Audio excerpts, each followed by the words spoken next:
My name is Imani Kincaid, and I'm the daughter of William Michael Boyer. And I'm just grateful that we get to celebrate his born day in this way, and hopefully we'll have more to come. I look forward to hearing stories about his career, his legacy, and I'm definitely will pass it down to my children because they know about their dad. And, well, my dad, they call him Pop Pop Mike, and they know that they're a part of greatness. And I think this is a great way to keep his spirit alive, and hopefully we can do this every year and make it bigger. And I also wanted to thank you, Oswald, for putting this together and putting the fire under our belt to keep it pushing. Yes. That's it. Okay. Well, thank you so much for that intro, Queen Imani. This is actually our first time seeing you as an adult. Right. Way back when those beautiful young pictures of you. We're gonna post most of this information on the blue screen behind me after we record our session. And I see we have Miss Gloria Kincaid on the line. Gloria, welcome to the Zoom session. Can you hear us? Yeah, you can hear me? Yeah. Gloria. I think hello. Hi, this technology is not the best for me, but I can Gloria. see 4 people. Gloria, you're pixelating, darling. Something's not right. What I need? You're pixelating. Okay, your voice and your video is not in sync. Okay, well, let's do this. I'm gonna come out and come on another device. Try that. In the meantime, we're going to start rolling with Pete and Imani. Okay, so now here we are, finally. And this has been a long journey for me. Pete can tell you how long I've been trying to celebrate Mike's day of celebration of the life of Mike Boyer. Pete, you froze on me, baby. You might have to reboot. But anyway, with all of the technical that we're going through, we got my engineer Gomez on the phone in North Jersey, and this is just a beautiful thing, using technology in the way that we're using it. So, Pete, are you back with me, baby? Yeah, I'm here. Yeah, you went out and came back. Okay, we got another processor thing. I'm still here. We got Lee Handers. I'll be damned. I'm gonna pull over in a couple minutes. Leanne Nurse, how you doing, darling? I'm doing very well, and I'm deeply appreciative that you guys are doing this. This is astounding and timely. This is so beautiful. Wow. The last time I saw you was at the session we did down at Serendipity. That's right. You helped me put my TV show together. Well, we have long history and the fruits are beginning to show. I mean, so many people have gone after us and made a difference. I mean, what else would we know about our own history if it wasn't documented live and in color? That's so beautiful. Well, we all agree that Mike was a great guy. And we want to continue having an open dialogue for people that he touched, people that he contacted. This was kind of done on a short notice, so we're going to do the best we can today, but we're going to start working on the celebration for the 28th of March. We're going to call that Mike Boyer Day. Yes. And we're going to build on it. And for people that want to participate, they can send me their video message by way of Facebook. That's about the highest quality we can get. And we'll continue to post it on our site and let it grow. And we have Gloria and Queen Imani. They are going to run with it for as long and as hard as they can. And I'm going to always be on standby for them. And we just want to start with some comments. Now, Pete Kane is on the line. And Pete and I were going to Mike's school at around the same time. Yes. And he eventually went into WCAU, and he has a great story with that one. One of the stories Pete was telling me was he rolled up on the news scene with Mike in the KYW van. Pete, you want to tell us that story? Yeah, I was working the mailroom at Channel 10, and my lifetime thing there was to become a cameraman. I met Mike Boyer. He took me under his wing like he did with Aswad. And one day, one of the Saturdays that we were out and about, that, part of our thing in the school with him was that we had to go on the street with him. So I was out in the live truck with Mike one Saturday morning, and we were down the gallery in Center City. He was covering a Flyers Wives event. And I get out of the Channel 3's van, and a Channel 10 van pulled up with a camera crew, 2 guys. And they looked over, they see me getting out of KY's truck, and I was working the mailroom at 10 at the time. And they looked surprised of why is he in a competition vehicle? So make a long story short, I get back to work that Monday, and I get called upstairs to the general manager's office. Want to know why I was with KYW's news truck. And I explained to him, you're paying for me to go to school for journalism and photography, videography. And part of my assignment was to go out with my instructor and the owner of the school, Mike Boyer, to learn, what he did, as a videographer. So their thing was, oh, okay, and they were shocked because the fact is, you're paying me to attend this guy's school. You guys aren't teaching me anything. This brother took me under his wing, and, I am where I am today because of Mike Boyer, teaching me what I wanted to learn as far as a camera guy. So I spent 35 years on the street as a news camera guy for Channel 10, and a lot of that was based on Mike taking me under his wing like he did with Aswad. Well, that was a good one, Pete. And I was out on assignments with him. I was out on jobs at Channel 10 when Mike was out with Channel 3. And it's everybody, I smiled because if it wasn't for this brother, I would still be in the mailroom. Well, I tell you what, Pete, that was a good one, man. And for those who didn't go to the school, like Pete and I, there were so many people that Mike worked with that were participating and bringing tools in for us to learn with. There was an editing machine there. Oh, yeah. It was on a reel. We were shooting 24 frames per second. Yep. And Mike was teaching us how to edit film. Mm-hmm. Yep. There was no video. Nope. So and then he had a photography class. So if you wanted to get into the photography, he was, and this is when manual photography, which I'm so sorry they stopped, because you had total control of your continuity of your photos. Now with these electronic cameras, it's like point and shoot infinity. But Mike was showing us how to blur the background, how to sharp the picture. I mean, his thing was, and I'll never forget it, find it, focus it, frame it, and freeze it. That was what he used to bring to us every time we got behind the camera. So it was a lot of participation is what I'm saying, But hands-on. Yeah, so one time we're at the school, and Mike brings these neighborhood thugs into the school. And I'm saying, Mike, you shouldn't do that, man. These guys are going to come back and rob us when you're not here. Oh, no, they need to be proud of their neighborhood. We're bringing culture into their neighborhood. And they need to, I said, Mike, you on the, listen, man, I'm from the streets. I'm telling you, man, this is a burglar's paradise. He didn't listen. He was stubborn. He had his way of doing things. And lo and behold, the place got robbed.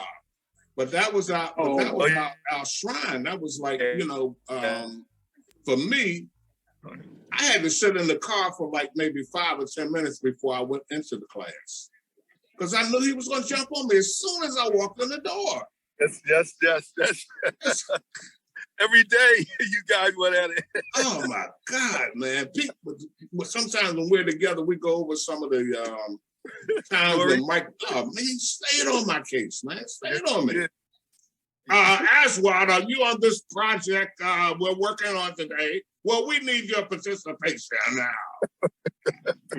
Then he poured him a half a glass of that Taylor's Port. Cream sherry. Cream sherry.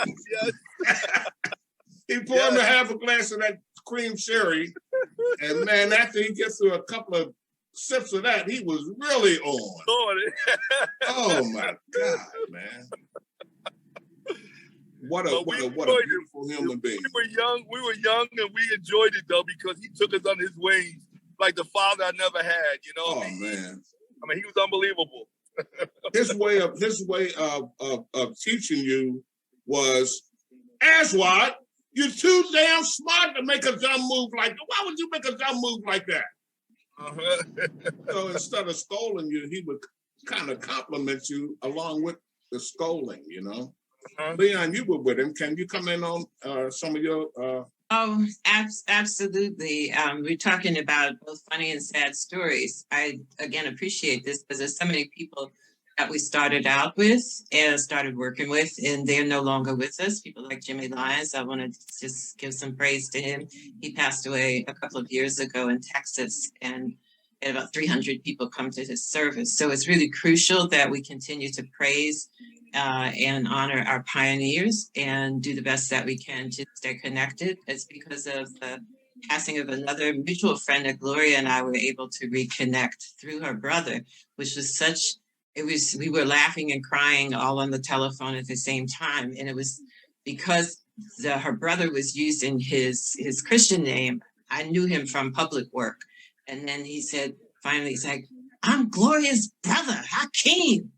And I was just like, I just burst out crying and laughing. So I am really happy. I may actually do some crying today because I'm able to stay for about an hour, but I do want to talk a little bit about my life with Mike. I met Michael when I was 16 years old and had come out of Overbrook High School, and with a group of other Black students, we were integrating what was then called the Philadelphia College of Art. So wow. Mike was running the lab. There was one Black student in there as of 1965. And then there were 3 or 4 more of us who went in 66. And so Michael greeted us warmly, even the ones who were the painting majors. I had chosen film and photography. And one of the first things that happened, which I still can't explain, is that he signed me out a very, very expensive European still camera, Leica. So in those days, they were worth between $3,000 and $5,000 each. Took the camera out on some project and promptly lost the camera. Wow. Oh, my goodness. I still can't remember to this day what happened. Wow. I really don't think that Michael chastised me that much because he was willing to let us be ourselves. I don't know what kind of price he had to pay at that time, but it was one of those, how could this possibly happen? So without going into my academic story, which is a whole lot of other drama, I had dropped out of PCA and was volunteering at the NAACP office. So when I would see Mike on the picket lines, I took a great deal of comfort from seeing him keep track of all the events of the day, like Girard College, the what became SEPTA was that time as PTC, Pennsylvania Transportation Corporation. This is long before your time as Imani, so you can ask your mother about what happened. But anyhow, so he was there. So I knew that eventually our stories would be told. And it was also when I came back from that activity and back from the Midwest that I was participating in a series of communications policy groups, such as the National Coalition for Black Media, the Community Cable Coalition, all these different groups that were setting a pace for making demands for people of color to either get licenses, to get broadcast ownership, and to be able to participate in policy, which was to strengthen what was called then the Fairness Doctrine. So if a station needed to get its license renewed, they had to talk to more than just white board members. They had to go out into the community and actually listen to what people's ideas were. And that was another way that Michael being on the scene at that time, people like Hal Yates and Jimmy Lyons, they helped create that wave of progress because we worked with people like Malcolm Poindexter. And without that push, that hard push, then we wouldn't be where we are now, even though we know that media has in general fallen down into some other sewer hole, but we could have that conversation another day. So when he started Communicomp, that was another breakthrough. So the school that you were all talking about, Communicomp, when we started that, Louis Messiah was there. It was unbelievable. It was an audacious kind of thing. How did this guy who was running a camera for a show, for a station, think that he could teach? And a lot of people without melanin, were really irritated. They thought it was way over the line. He was supposed to stay in his place, go shoot his little stories, and go home at night and not raise any cane otherwise. It was bad enough that Michael would show up fully suited and dressed with his home training. So he would speak to people politely, and he was able to get into stories and places that nobody else could because people recognized his degree of respect. Yeah. He was basically an integral part of my life from the first time that I walked into KYW. So I was there for 5 years, and I had been at WHYY with Reggie Bryant and Aisel Moore a couple of years prior to that, and we were doing Black perspectives on the news. And at KYW, even though it was Hal Gates that hired me, Michael really was my tutor, and he taught me to stand up for myself. So eventually I moved out of public affairs into news. I was doing overnight production. I had no staff at all. I had a student who was doing the sports writing because I didn't know anything about sports and still don't. And I had one editor, Harold Smith, and we made the news happen. Now, we didn't get the highest ratings, but we did make the show up every time. One night, Reggie Bryant and Asa Moore on that. That was Channel 12. That was public TV. So that was in the mid 70s before I went to KYW. Okay. So they started in 74. They were hurting. Black Perspectives on the News, which was among the first syndicated Black shows. It was so it was kind of Tony Brown did his show, but Reggie and Aisel, we did Black Perspectives. And we did things like going to the United Nations TV studios to interview. Yes, you did. The PLO live and in color, fully strapped. The only time that's ever happened in the history of the United Nations. So that was a scary but fulfilling project. You guys were scaring them, Leanne, with that show. That show scared a lot of people. Yes, that show was hard hitting from a Black perspective. We threw it down because what else were we going to do? No one else was covering the stories that we were covering, and no one could think of a Pan-African diasporic kind of perspective. They thought of Black people as somebody around the corner somewhere who was causing trouble at a high school. They didn't think about Black people organizing politically, economically, socially. They just didn't see it. So we said, oh, we can do that. And so we did that. We had me and another sister who was the assistant producer. We did the research. We got people to talk to us. And I wonder where those archives are because they're actually part of the history of Black media and Black journalism because, again, it was not happening. And that was in 1974. So it was way ahead of the curve. So when I went to KYW, the very first story that I did, and I'm mentioning this because it led me into my later work at EPA, we went to North Jersey to do work with Black farmers, talking about the loss of land with Black farmers. And then we went down to Atlantic City, talked about the loss of the neighborhoods because of the casinos, but also because of climate change. Because we already knew that was going to affect Black people first and poor people. So one night I had gone from a day shift to a night shift. I was listening to the radio. The fire dispatcher said there's a fire at 517 South Passyunk. And I screamed because that's where I lived. And my husband. Exact address? Exact address. And my husband was there with my daughter. And I was hysterical because I had no assigned crew. And we were right there at Fifth and Market. I could not send anybody. I'll put it this way. I could not send my non-melanated colleagues to go check out a small fire in the middle of the night. I did, however, call Michael, and he came from 40th and Girard to 5th and South to cover the story and then to call me and let me know that everyone was okay. The reason they had used the address for where I was living was that it was the closest occupied building, which is how they did the dispatches to make it urgent, meaning there are people in there that need to be rescued. The actual fire took place exactly next door to an attached building, a building that was attached to ours.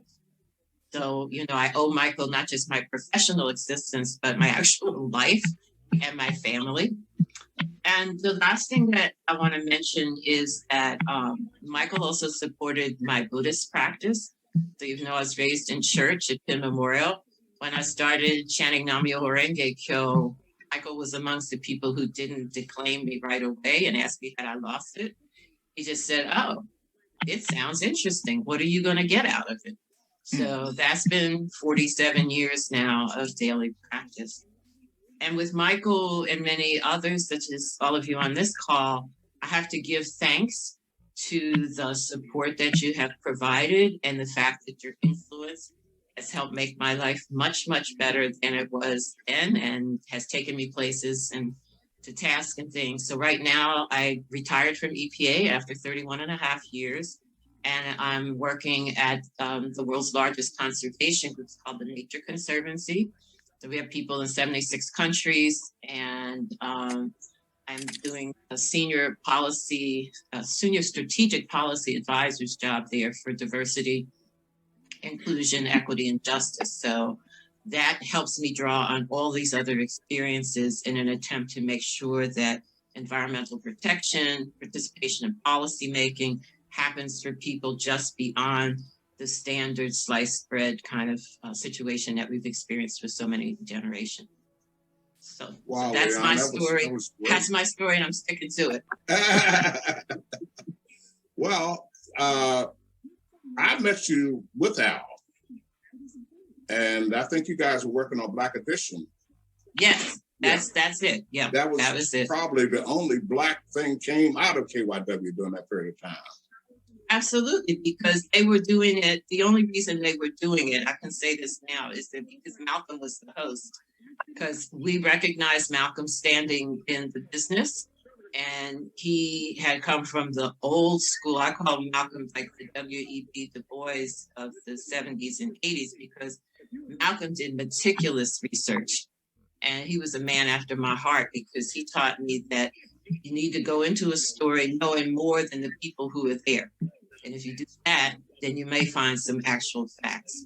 So I took that through that work that I did at KYW into my work at EPA, because the first 10 years at EPA was all community-based work. So I'm going to hazardous waste sites, people that houses are burning down, people get sick, all kinds of crazy stuff. But those were lessons that I learned from people like Malcolm.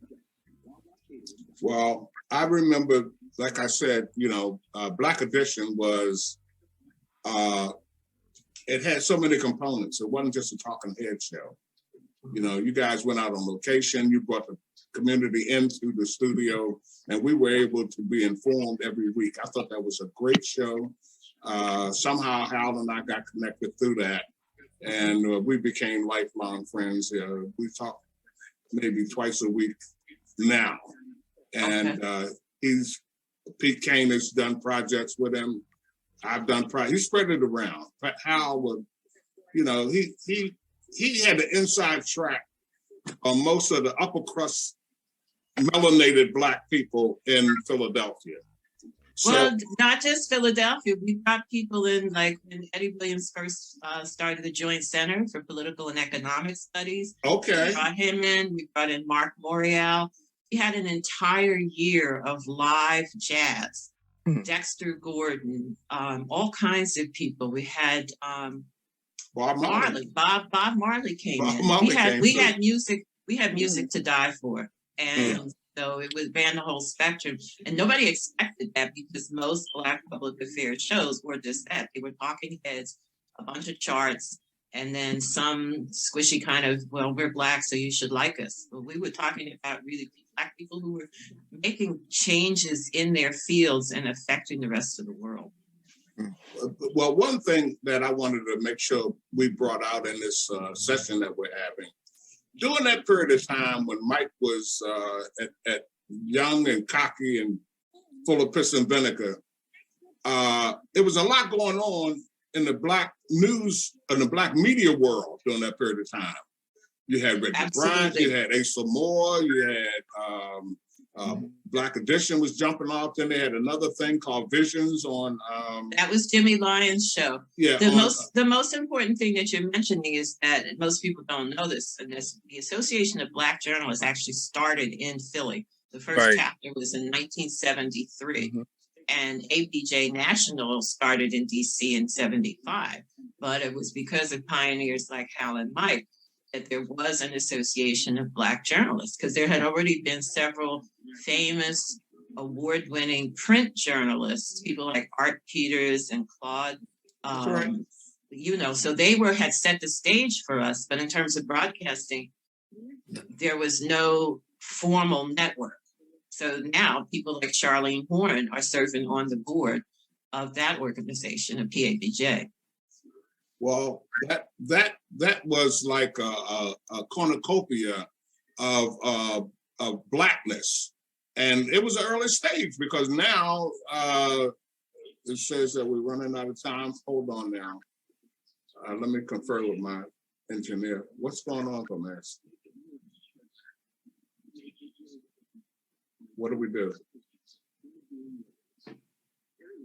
Okay, yeah. Excuse me, everybody. Hold on for just 1 second, please. What do we do, Gomez? We continue to record, or okay, we had to reboot everybody. I think they give us a time period. This is actually our first time doing an interview this long. Normally our interviews are short and to the point. We're all recording now, right? Gomez, are we recording? Yeah, it shows it's recording. Okay, great. Okay. Well, this is fantastic. And for at least 4 or 5 years, maybe longer, I have been trying to come up with a day of celebration of life for Mike. Mike was so powerful in my life because he had a lot of patience to put up with me, because I was, you know, making big paper. I wasn't taking no crap from nobody. Right. And he was the first human being in my life that dogged me out. And so one day, after about maybe 2 or 3 years rolling together, doing gigs, I was self-employed, so I was always available when he had a gig or something. So I was his grip. So, you know, we riding along, you know, and as soon as the gig starts, he turned from Dr. Jekyll to Dr. Hyde. He went to a whole nother attitude. So we leave the gig. You know, Aswad, I know you think that I'm kind of hard on you, but I had to make you pay for the knowledge. I had something you wanted. So to put a value on it, I had to give you a hard time. And I know you didn't like it, but now you have it and you have a value to it, and you don't give it away. You make sure that when you share it, you're sharing it with someone that's going to help you or take it to another level. That's where Mike was. So he finally gave me my props, and I'm trying to figure out where's this conversation going, because it don't sound like a regular conversation. He only beat up on me, you know? Comfortable, calm, 2 brothers riding along, going to the gig. As soon as we get to the gig, that stopped. Mike Boyer turned on another switch, you know, and control everything. When he would come on the scene, first of all, they hired him because he was so good at what he did. You weren't going to get a better cameraman to do whatever you needed done. So he would come on the scene and he would have his derby hat. Oh man, Mike was just a mess, man. He was just his 3-piece suit, lugging that camera and that recorder. And then back then, we were shooting 16 millimeter film. Mm-hmm. Yeah, so there wasn't no slips, takes over, or oops, you know. You had to have it right the first time. Mm-hmm. So we would go to the scene, and Mike would say, you know, Aswad, that lady with the no teeth in the front of her head, or the fluffy bedroom slippers, or the curlers in her hair, that's the one that they're going to put on TV tonight. Mm-hmm. I said, but they interviewing other people. He said, no. They just interviewing other people to make it seem like they want to get a survey of everybody that witnessed what was going on. But you watched. So we would shoot our film during the day, the cutaways, and then we would sit in the studio that evening, and we would watch channel 6 and channel 10, and then we would watch our cut. Damn if he wasn't right. And Mike never put us out there looking dumb. He would always get the most articulate, the most intelligent response. Listen, the world needs to know about this guy, and hopefully this will be the start of a legacy of a legend. As well, I back you up on that, because when I came on the street as a cameraman, one thing I did when I went into a black neighborhood, if someone did not look right, sound right, they did not go on my camera. Because the thing is, you're right. They would show the negative stuff. When I went on the street, I would tell you, we would go to a job in North Philly. I was a sound guy. We'd be in a news van. We would go up the boulevard to come down Broad Street to go to Cecil B. Moore. We could have came to the park. You know what I mean? But these white guys are so used to going out of the way to get to where they had to go. They were scared to go directly to a story. So when I came on the street as a one-man band, the first one-man band in the city of Philadelphia, worked by myself, I got to a scene within minutes, because the fact is, I felt comfortable in my own neighborhood, my own environment. And that's one thing that Mike taught me and you as a camera person. Think about your people. It's not about the negative stuff we do. There are positive things that go on in the black community. I brought that to Channel 10. And when I was a camera guy, we had a black camera guy there. He never taught me anything. I learned from Mike Boyer. I learned from some of the white guys that took me under their rope when I worked in the mailroom. But the one black guy there, he never really helped me. I don't want to mention his name because some people might know him, but he never helped me do anything. Mike taught me that being black, you are up against a wall. And I saw that when I first started working. You know, but Mike was a uniter, Pete. Mike was a uniter. Mike was a uniter. Yeah. He brought us together. He brought us together. Yeah. Yep.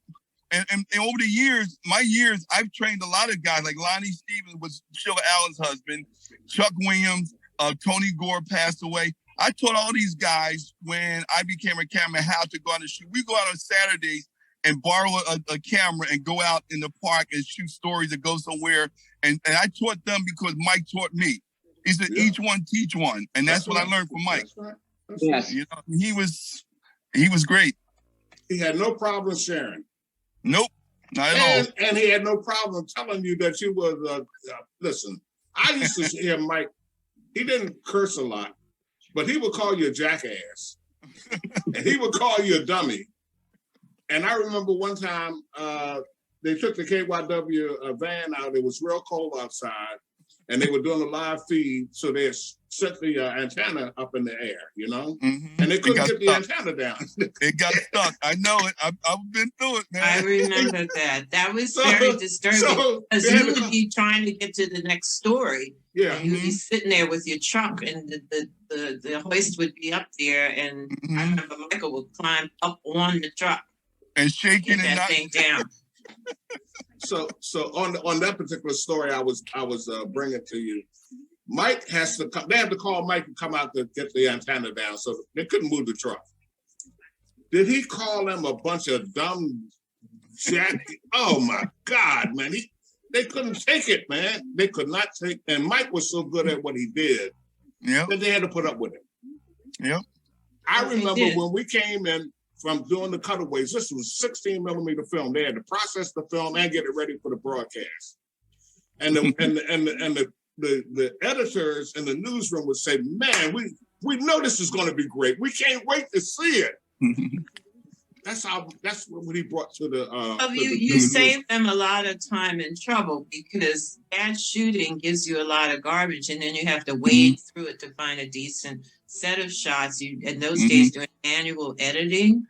It's so crazy and so time consuming. Yeah, that's right. And so, but it still boils down to, do you know what a good story looks like? There was there were 2 incidents in the same year where 2 young Black mothers died in the middle of minor dental surgery.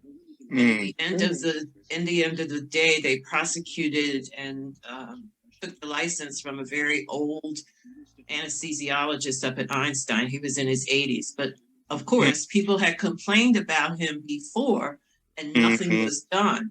and these women died. And I remember Michael told me to follow that story down to the nubs. The first one, it seemed like an accident, so we had somebody else cover it.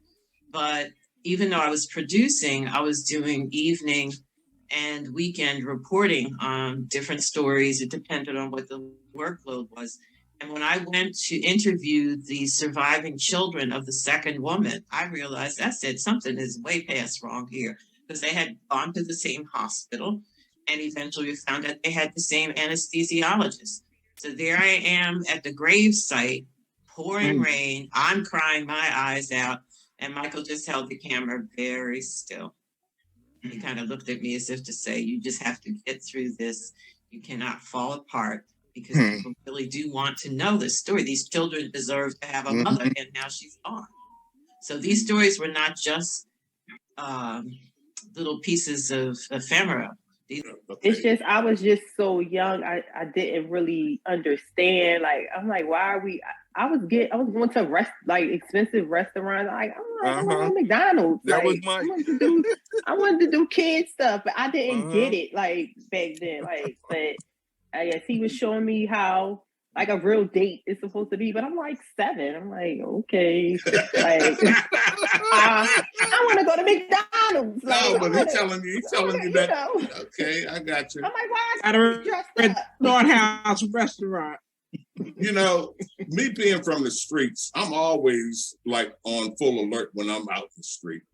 Yeah. So every Saturday, and I was on the news crew, on the news minivan for about 2 years with this guy. We would stop and have lunch.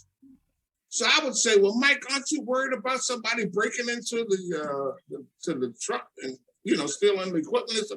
No, we have electronic and whatever. He was so confident that, and I'm sitting there constantly looking out the window. I'm worried about, because I know how it is out there, But he was just an amazing human being. And Peter and I was trying to figure out what was that white guy's name that carried the camera. Back then we had a 2-piece unit. It was the sound guy, camera guy, and the sound guy. Yeah, we call it an umbilical cord, So the cord came from the camera to the recorder. Right. Before they compacted everything, Yeah. I'm going to find out one of his guys he worked with who his sound guy was. Because, most of those guys, a lot of them have passed away now, but there's still some that know Mike, and they would know who his sound man was at that time. Listen, man, that white guy, Mike had him hyped up. I never seen, listen. This guy, man, when the truck parked and Mike put the truck in park and turned the key off, he was on. He was out, yeah. He was on. He was on. Just like Mike, he was on out the truck. And Mike says, Aswad, you notice when I go to the scene, I'm shooting as soon as I hit the floor. As soon as he gets out of the joint, he turns the camera on and he's running up the street recording. I learned that from him. Yeah. Every second counts. When you're gonna break the news, every second counts. And then another thing he told me, he said, "Why are you closing your eye when you shoot?" In other words, you got your hat in the lens, and you have your eye closed. Like, no, you don't close your eye. You got to see out of that eye. That's Yep. Oh yeah. Oh man, and then I look at these amateurs that go to Radio Shack or one of these places and buy a camera, got a fancy card, don't know squat. And here they are at the scene with one eye closed. We got it. Mike taught me one of the things to learn when I started shooting video: wide shot, medium shot, tight shot. I mean, he taught that from the beginning. You get on the scene, video is like a funnel. Video is like a funnel, Pete. Yep. Video is like a funnel. Wow. Oh, yeah. That's the top. Yep. When I first went on the street, I ended up working weekends for several years. One of the Sundays, the one Sundays I always forget is Easter Sunday. I would always cover the Easter Sunday parade. Mike would be covering Channel 3. And who you think is the guy, the guy that wins best dress? It was Mike Boyer. The guy with the camera was winning best dress on most of those Easter Sunday parades because he was decked out better than any other man there. I mean, Mike wanted you to know Mike wanted you to know that if you met Mike Boyer, you're not going to forget Mike Boyer. He's going to impress you. Yep. I mean, he was wearing tailor-made suits with the sleeves cut off. Yep. Short suits with the dirt with his hat on. And the tails on the jacket. Yep. Like a tuxedo. Yep. You're right. A short and with a cane and the derby hat. Yep. And he created his own. Go ahead, Gloria.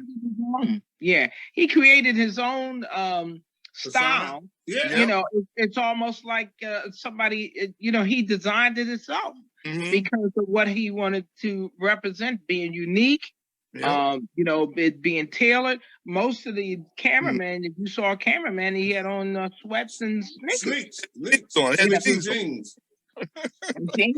But that wasn't him. Getting dressed every day is what I saw from him. For sure. Yeah. Listen, he wanted you to know that when you start talking about that guy, you have to describe him. Oh no, that's not the same guy. When I saw him, he had this on. Oh no, he had such a my goodness. Yep. What an individual. He wanted you to know that he was an individual, and that's how he carried himself. Don't lump me in with nobody. The thing is, being on the street, one thing I learned from him, 1 minute you be covered a shooting somewhere, a fatality. The next minute you could be walking into the league down on Broad Street, you know, the Union League. So you have to be able to go on the street to look decent because you don't know what you're going to be doing that day. Right. You know? He had a English hat on with the beaver hat like the English people used to wear. Had a picture of him and Wilson Good. He got his top hat on. Yeah, the top hat. Yep. Yeah. I think he was making his own fashion statement, you know, once he got into that. He was, you know, and then he cut the sleeves off and cut the shorts because it was summertime and he wanted to have a cooler look. You know, and whoever thought of that? You know, right? When I first saw it, I was thinking about, you know, a little boy with the cut off suit that his mom put on him or something. But he made his own style. He made a statement, that's for sure. Yeah. Hey Pete, you remember how he used to teach us when there was a parade jumping off? Mike didn't stand on the sideline and shoot the parade. He got right in the middle of the parade. He would be moving with the parade, and then he turned around and let the parade go past him. Go past him. As well, that's how I shot parades all my life on the street. The way Mike. Unbelievable. And the white guy was right in there with him. Yep. The white guy was stepping. Mike was stepping, and the white guy was stepping, and they stepping backwards, shooting the. Yep. I got that from Mike. You know what it was? One at a time. Hold on. Yeah. Go ahead, okay. Let me say a little something. Gloria Kincaid, and actually, I said I had a more personal relationship with him because through our relationship came Imani, and you know the children. That's his legacy, which he never met these grandkids. But I'm telling you, they're in the genes, just like she said. my oldest grandson, I think that's him reincarnated. But what I'm hearing from you know, I know Leanne must have had to get off, but it sounds like when Mike came up and he was ahead of his time with techniques. When he shot, he didn't just shoot. I know one thing that he used to say: if it was a child, instead of shooting up down on him, he would get down on their level. Get at their level. And he used to talk about for the filmmaking, development film. He said, try to catch everything in the frame. You can crop it out, but you can't put it in. Right. A lot of things that made sense. This is why he was a great teacher. And but he also, the other compassion that I'm hearing, when he would see these stories and they would be related to us as Black people, he was an innovator to start his own school. And things like Scribe Video and Philly Cam, they're after this. Mike started his, I don't know the dates and everything, but you know, I could definitely say, you know, before Imani will be 39 this next month. So it was more than 40 years ago. You all might know some of the dates. I got involved in 78. Right. Yeah. I forgot the year that I went, and I actually went, not that I was that much into photography or filmmaking. I actually came through being introduced by Gary Smalls, the late Gary Smalls. He made transition in January this year. And he was my good friend. And he knew I was interested in modeling. So he would take pictures of me. And then he noticed sometimes when I grabbed the camera and took some pictures, he said, "You got an eye for it. You should develop that." And he said, "You need to meet, this Mike Boyer has this school." And I just followed up on it. I said, "Well, why not learn what's on the other side of the camera if I'm going to model?" And that's how I came to me. But when I walked in the door, it was like Donnie Roberts, Mike Boyer. Bob Payne, who I thought was going to be on the call, I think he worked there at Communicom. So I was like, the peripheral of what I was into was people who were interested in filmmaking, editing, and I just was really there to just learn a little bit more about photography. And next thing I know, one thing led to another. And Mike was always asking me to go out to lunch or dinner. He would take his students out. And I was like, "No, I don't want to do it." I said no for more than a year. And then after that year, when I finally said yes, he looked like he got nervous, didn't know what to do. He knew what to do, obviously. Yeah. So, and he liked nice places. The Chart House Restaurant. I can't even remember the name of all these places he used to like to take his students to. And we really upscale. He wouldn't go to a corner bar. He had to go to a club, a restaurant where you would sit down and have a drink and have a conversation and then have your dinner and then have your dessert and things like that. That's how he was rolling. That's what I learned from him. But I'm hearing some of the things. The Philadelphia Association of Black Journalists. We definitely got to get more people in about that. There was a guy trying to contact me to get information, and I think it was the school board had a protest, and I think Mike must have filmed that. This guy Hurd, last name is Hurd, and I have his number, but he wanted to get some information. I don't, it wasn't like we had his archives and his thing. So if anybody have some photographs or videos from that big protest about the school, I think it was the school, it was either school board or maybe even the Girard College. He was involved with so many things during this time, and maybe even the move. Did he shoot the move at all? The move? See, I don't remember. I don't remember whether Mike. Well, I was hiding in the house at Osage. I don't remember. I know Jack Jones and were out in the street. I don't know whether Mike was out there at that time because I was there, for that whole thing. But I was, not near the other crews. Yeah, so I don't remember Mike being there. Right, and see that era. So if he had some photographs or some video, or he was associated with somebody who's here. So there's a lot of information. When we say history, it's his story, her story, my story, and your story. And what I find from this, because I'm a networker, I've been engrossed with soul line dancing for more than 20 years. And actually, I looked at it as 25 plus years. And I've met people through this all over the country, and people are really excited about certain things. And so what I find to network, even when Oswald said, "Let's do this," I called, did I text you, Pete? Or call you? I think you did. I think at one point, I think you did. Yeah, but it was like I just started reaching out. Leanne, you see, she had a lot of great story. There's a Bob Payne, Noel Mayo.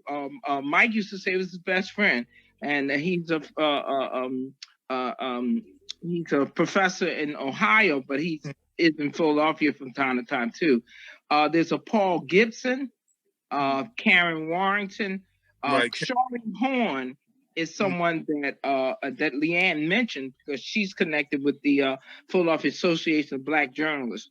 And they had a dinner in 2018 and they wanted to recognize the pioneers, and they reached out to me. So I brought our grandson, and he was in a photograph with all these pioneers. And I guess he said, "Who is this little kid?" But he was representing his grandpa, Pop Mike. Wow. So he was sucking up the stories. People walked up to him. I think Glenn Ellis said, "Do you know who Muhammad Ali was?" He said, "Yeah." He said, "Well, your Pop was the Muhammad Ali of videography and teaching and all that." So it was really a great thing. So I love this idea. I want to stay on board to continue to get in contact with people. I don't know what format we'll have. Maybe it'll be in person by next year. But we keep reaching out, because one of the things when I talked to Harold Yates, he said, well, at this point, you know, Mike, today's his birthday. He would have been 83 years old. Wow. And 82. 82. I'm sorry, 82. Yeah, my daughter got it straight. 82. And the thing is, Harold was saying, well, some of the people, of course, many people are not here. They've made transition. But then if you look at some other situations, they may not be in the best of health or the state of mind. That's the other thing. Like Haynes, I mean, she's up in age, so she probably remember. Eleanor. Trudy was at the thing for the Philadelphia Association of Black Journalists. Still looking good. Still hanging in there. Trudy was. Right. But Donnie Roberts had a lot of photographs and everything, but he was kind of hard to track down. I did track him down some months ago when it's a brother named Nate. What was Nate Clark? I don't know if you know the photographer. He made transition. We was trying to get in contact with some people. Him and Donnie were kind of buddies, but by the time I got with Donnie, it's a little hard to communicate with him right now. So I'll try again, because they also were trying to get in contact with him for the Charles Blockson Center, because in fact, when Mike made transition, Charles Blockson, he wouldn't know me from a can of paint, but he about to lay me out over the phone saying that we needed to get this legacy together for Mike Boyer. But we're looking, my daughter and I, we're looking at a home that he left at her, but it was, we could have been on one of them shows, because I hate to give out the secret, but he definitely was what they say, a hoarder, because he. Are you talking about on Walnut Street or the other one? Chestnut. On Chestnut, yeah. The books going up the steps, all the books along the stairway. All the books. Oh my God. All the clothes in the rooms and everything. I remember. The ceiling, front, the back. That was the hardest thing. We said, let's get the books out first. Right. And people thanked us, wrote us letters, Scribe Video. I think there was a organization called Bridge or something, the Parkside Association, and we still had books left. Still had a whole library. We donated stuff to Reggie Bryant said he had his own checkout line at the bookstore. Yeah, he would buy lots of books, like 20 books. And one book. He wanted to have a bookstore. Yeah. So we had a lot to deal with as far as the stuff he had accumulated, because he also accumulated clothes. We gave some things to when the people were in Katrina. That was one of the first donations we did with clothes, because we had brand new socks and just all kinds of. It was a lot to deal with. So that's the reality of it. But I know his intent, of how he was wanted to help people. Yeah. Well, he helped me, and he helped Aswai. I mean, it's a list. We are here because of him. Right. It's a list of people, and they're not all on here, but we can continue. Right. How did you say it, Oswald? The parade started with one person and one drop. A river starts with a drop of water. River start with a drop of water. We're the drop of water right now. This, okay. Let me come in right now. Yeah. For those who are going to watch this, because it's going to be up after we edit it and put some photos and so forth. those who want to get involved and help us celebrate Mike's life, send me whatever information you might want to have posted on our site, on our ongoing conversations about your experiences with Mike by way of Facebook. If it's a video, send it by way of Facebook. That's the clearest image that we're going to get for right now. And any photos, if you take a picture of the photo, take a good picture of send that. If not, then we'll make some arrangements to scan it and to get it back to you. But what we want to do from this point on is we want to be able to add on this gumbo that we make. You know, we're going to put a little bit of this in there, put a little bit of that in there. We're going to keep mixing it up. Next thing you know, we got this wonderful, wonderful feast for everybody to be able to enjoy this man's life, because he's not here anymore.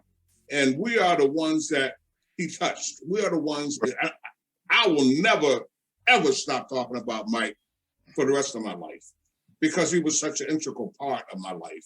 And one of the things that was so great about Mike was he would be teaching me, and he said, you might not come in contact with this scenario for 10 years, but when you come in contact with it and you'll be able to deal with it, you're going to say, damn, my professor taught me that. Mike said I would run into this.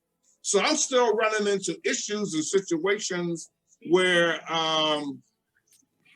you go into a scene and you try to invent, you try to be creative, you try to come out with something other than just a talking head or mundane. You want to make it creative and get excited.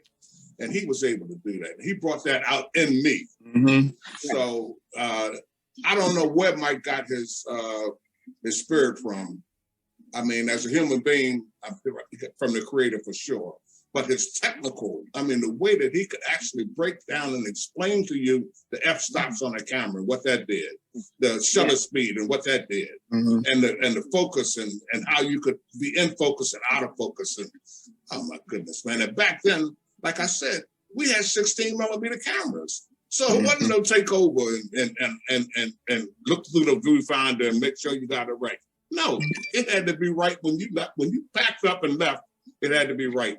And when he walked into the studio with his cutaway shots for the news, they knew it was right. It was almost like Santa Claus came into the room. A beautiful human being. Imani, your dad, I don't know if I'm over expressing myself, but when I met you, I told you how I felt about him. These other people that are online with us, especially Pete, because like I said, when we got older, Pete and I hung out and we remained friends over the years. Yeah. And Pete would always tell me about the way Mike would jump on my case. Yeah. I look forward every time I went into class and look at Mike, look forward to Mike and ask why I going at it. Because they both were strong about their opinions. And he would make sure, and he would make sure a lot from that. He would make sure that you had it. That's the whole thing. Even after he jumped on me and beat me up and everything, he'd make sure that I had the lesson. Yeah. You know, he taught me how to shoot a person walking through the door. Remember that, Pete? Yep. You know, you walk through the door, you go behind him, you shoot him. I mean, there's 4 or 5 different angles of a person just walking through the door. Ain't that something? Yeah. Little stuff like that. And because it was filmed, like as I said, I mean, you had to get it right the first time. There's no, like with videotape, over the years, I watched guys do things over and over again. With film, you only had so many minutes on that reel. And you get out, you shoot it, that's it. I have 2 Bolex 16 cameras right now. Pete, myself, and maybe a few other people are the only ones in Philadelphia that know how to load and shoot a 16 millimeter camera. Learned that from Mike. All of these people with their video thing, when it became easy, when you could buy a Radio Shack video camera and call yourself a TV person or a video person, no. We learned, most of the video guys don't even know still photography. Right. No, right, you're right. Yeah. No, they don't have an eye for photography. Right. No. Mike was able to bring out in you whatever he saw. Just like Clive Davis, when he met Whitney, she wasn't the same Whitney that we see now. He saw that jewel in her. And that's what Mike would do. Mike would study you. Yeah. He would find out your strong points. And he would go ahead, Donald. Yeah, you know what it is? When you have a person, because I'm a teacher also, when I'm saying I've been doing for 25 plus years, and my students will come to me and they will testify just like you're doing. And one said it this way: you're not just an instructor, you're a teacher. You're a teacher. And when you talk about a teacher is someone that cares, where they want you to get this information that they have in their head. And they're even going to say, do I teach it to them visually? Do they have to actually do it? They have to hear it over and over? Do they have to repeat? What type of learner is this person?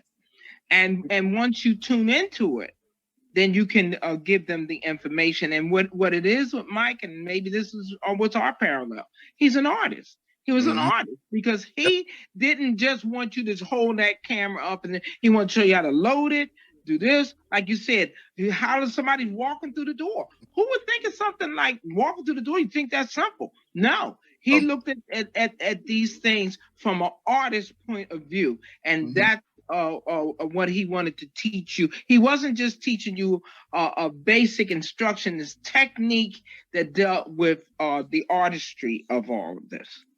That's what I believe. I think you broke it down.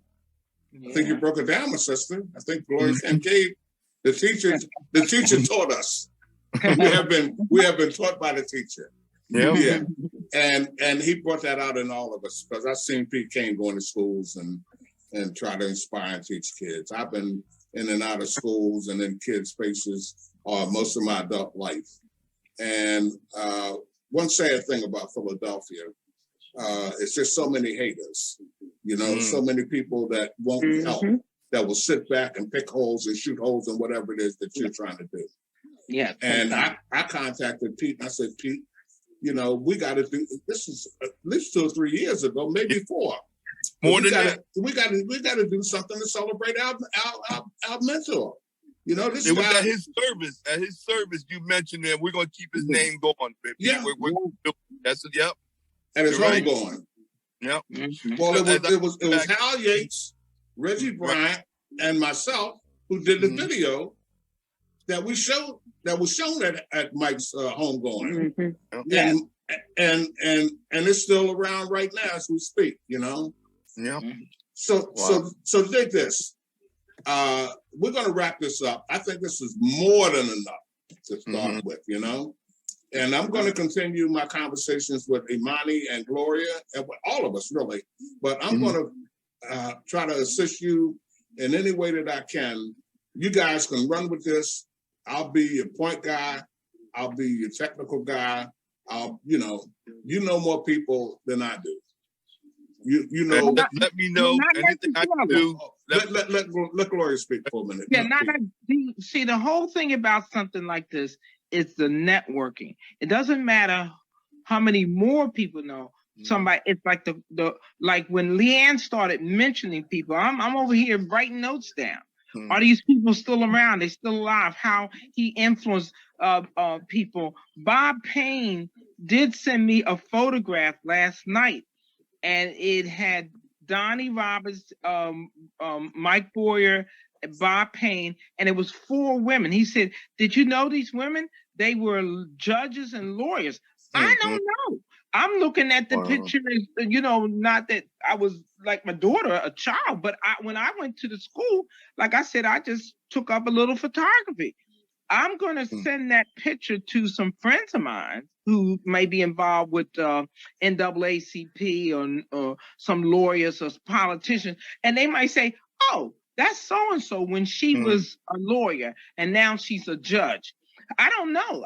Maybe I'll send it to the 2 of you and see if you recognize these folks. And they may have a story about how Mike influenced them. You see, so it's just a snowball. It starts from one person, even if you just talked about one, because once I heard about it, Leanne was one of the first people I wanted to contact. And she was, yes, of course. And you see how much she had to say more and more on and on. And it's just a wonderful story in itself, you know. Okay. So Well, go ahead, Pete. Think about like when you find other people who knew Mike, that's going to add more and more to it. And that's right. As far as when you schedule the next event, as you meet these people, you know, okay, this such and such a date, we're going to do such and such. This, you know, in next year we had 10, 20 people, you know, on Zoom talking about Mike. You know, so and more and more and more. And even if it's just us, it's a good thing because Mike knows wherever he is that we are trying to keep his spirit alive. See, when you talk about the loved ones that have passed on, when you keep them in your conversation, you keep the spirit alive. Yes, that's why you have to keep talking about the loved ones in your life and so forth, and the people that mean something to you. And I truly believe that. I worked with Ed Robinson for 7 years, you know, and I took him off the podium and put him in front of a camera. So we produced several historical documentaries. I was always excited about African history, true African history. And that was where my focus and my energy was. I could have been doing a whole lot of other things because Mike said, whatever you do, make a masterpiece, be creative. Be as creative. If you do an autopsy, you want to be an autopsy photographer, make it creative, make an autopsy creative. So he gave me the green light to do whatever I wanted to do. And what I really wanted to do and have been doing is documenting the truth about how great we are. Right. So that's where my focus is. And all of that comes from my ability to do it all. I'm a detective. I'm a historical detective. I'm a video detective. I'm a storyteller. I'm a great interviewer. And I can get people to talk about issues that they might have forgotten about. So what I want to do is I want to thank you guys for coming on board and helping me with this today, because I feel like I've gotten something achieved today. And we want to keep rolling with this. Can we let Queen Imani come in and close this out? We're running out of time. You know, they limit us to how much time we have on this zone. Right. Queen Imani. This is great. Thank you all for coming. And I would rather do this in person. I don't like this. So maybe next year we can look into a little small venue and have Mike Boyer's Day. Yes. But it is. No. Be bigger and better. From the day on, March the 28th is Mike Boyer Day. Yes. Yeah, Well, you know what? I thought about that, Oswald, and I said we might do it like they do the King holiday and have it on a Monday. You know, close to his birthday. We'll decide that, because what happens a lot of times, you know, like you can start when they started the King holiday. Stevie Wonder came here, and I was with Mike then, and I got the photographs when they were at City Hall. And they was, you just couldn't believe the pictures that I took of famous people, but it wasn't even a holiday yet. But once it became Martin Luther King's holiday, they did like a lot of other holidays and made it on a Monday. So it just happened this year is a Monday, but we might want to think about that once we start getting people to remember the date or whatever. We'll just start. We have started. We're on. And we'll make a decision whether we do the last Monday in March, or actually do it on his date. Okay, so we'll move forward with it and make some decisions. Because like Imani, I would love to be an in-person situation. Hopefully, that would happen by next year. Okay. Well, I'm in for the rest of my life. Yeah. And Imani, your dad was awesome. I would not be where I am today if it was not for Mike Boyer. I mean, all my awards, accolades, all come from your dad. You know, I wanted to be a police officer, but once I went to Mike's school, I wanted to be a cameraman. So I own all the mics, and I don't regret a minute of it. And now that I know why he was so hard on me, it even makes it more impactful and more greater. Because I knew I was a handful. And he did not give an inch. He did not give an inch. And a couple of times I walked out. I knew you were coming back, Aswad. I knew you were coming back. Are you okay now? You okay? You got it off your chest? Yeah. God. And never changed. Never changed. I mean, you would think at some point he would say, okay, well, I'll never. When he told me why he was so hard on me, it put the focus. It put everything in focus. I understood, and I'm just so glad to have this man in my life. I'm glad I walked through the doors of that community school, and I'm just so glad that you guys are helping me celebrate this great man's life. So with all of that being said, I'm going to shut down. Everybody says goodbye. Okay. All right, goodbye. Love you all. Bye. Be safe. All right, be safe. All right. Okay, we're out.